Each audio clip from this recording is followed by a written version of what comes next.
Hello, hello, hello. Another day. It's Tuesday afternoon. It's 1:01 p.m. guys. Ayan. -2 lang siya. Kaya makita niyo yung mga tao. Ang iba wala ng bonnet. Ang iba sombrero na lang.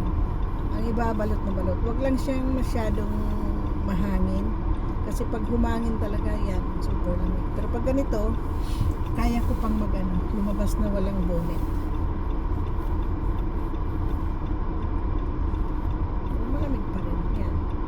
Taong nakabalot na kasi mahangin-hangin siya eh. -2 pero with the wind chill parang siya, double digits na. -12 ano.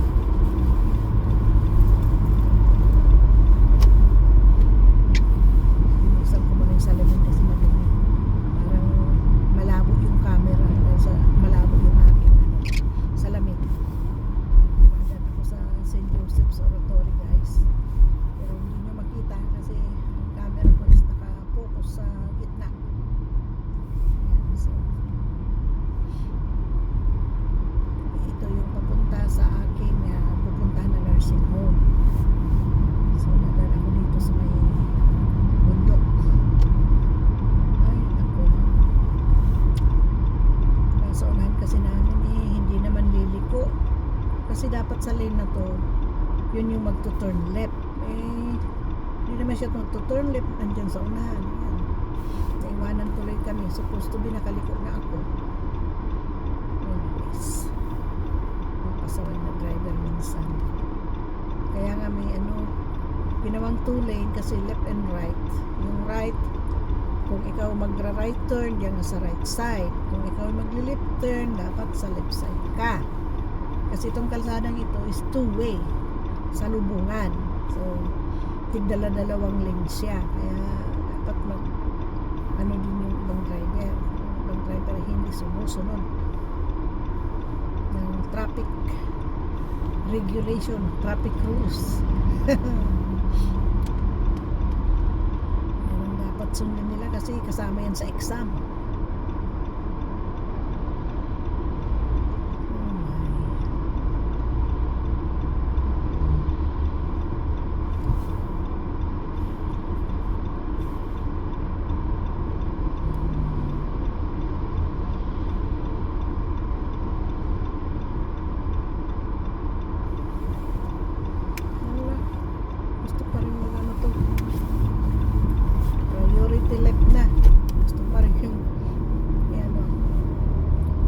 Pumasok na ako dito sa ng bundok ito.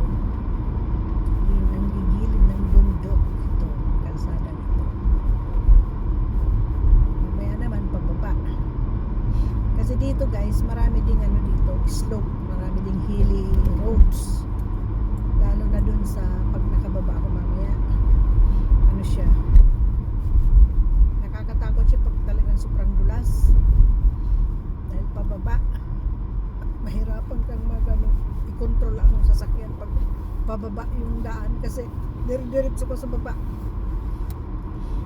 Kaya halos hindi yung bang siya, naka-brake na para kontrolado yung sasakyan na hindi siya iikot. Kasi once na tinungtungan mo ng malakas, kahit hindi malakas, pag tinungtungan mo yung preno, umiikot ang sasakyan guys pag talagang madulas, lalo na yung pababa. Mahirap. Kaya talagang nag-aasin sila dito pag may ng snow, may forecast na mag-snow or mag-freezing rain. Kaya nag-aasin talaga sila. Itong kalsadang ito, inasinan to guys. Tapos may mga siya, yung malalaking butil ng sand, anong tawag yan? Yan na sa kalsada siya. Sinabuyan din nila. Parang kung freezing snow, freezing rain, o ano pa man na madudulas ang kalsada, napoproteksyonan niya yung dulas. So, ganun ang inanin nila. Sinasaboy. Yung buhangin na malalaki, na parang napapalin din, yun ang sinasaboy nila sa kalsada. Lalo nasa sidewalk, ganun din. Yan ang sinasabi nila. Kaya yan. Kahit sidewalk, tingnan nyo, malinis. Ang snow is sa grounds na lang ng mga bahay-bahay. Pero yung kalsada, yung sidewalk, is talagang malinis na siya. So, ito namang pinasok ko ng ito, sinasabi ko nga, ang kalsada dito is pababa na. Once na makalampas ako sa stoplight, pababa na, ay hindi na. Inabutan na ako ng orange light, red light. Yan. Pag nakalampas ako dito guys, ano na yan? Pababa na yung kalsada niya. Ngayon nasa taas pa ako. So maya maya nasa ano na siya. Maya maya nasa pababa na siya.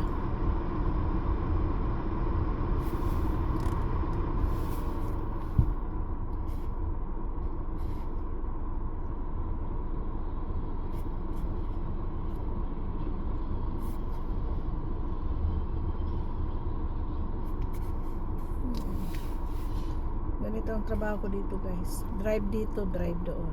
Pero ngayon ito, dahil araw-araw ko binibisita yung matanda para lang i-check kung ano mga pangangailangan niya.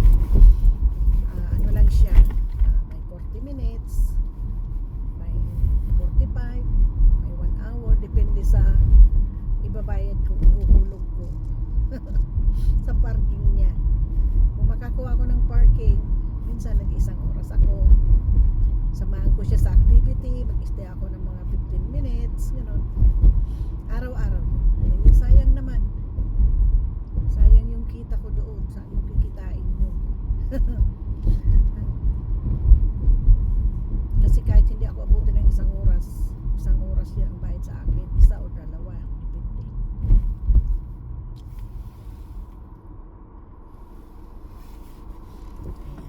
So nakababa na ako guys, di ba sabi ko sa inyo pababa yung kalsada. Ito, pababa siya ng pababa. Pero hindi siya halata sa camera guys. Hindi halata na pababa yung kalsada dito.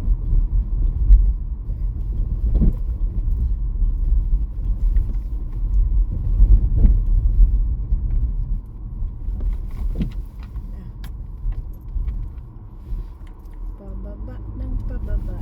Yan. Pababa tong kalsada ito guys, pero hindi halata sa camera. Pababa to, pabugsok yung ano niya, kalsada.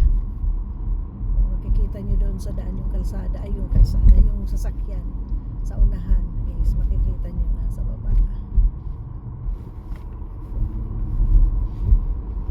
So malayo, kita nyo naman diba yung kalsada, oh. Pababa to, pababa na pababa.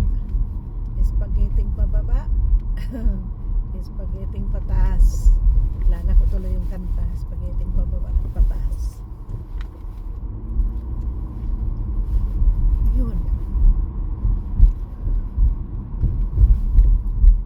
Construction kahit ganito ay nagpapalit ng papalit ng roof.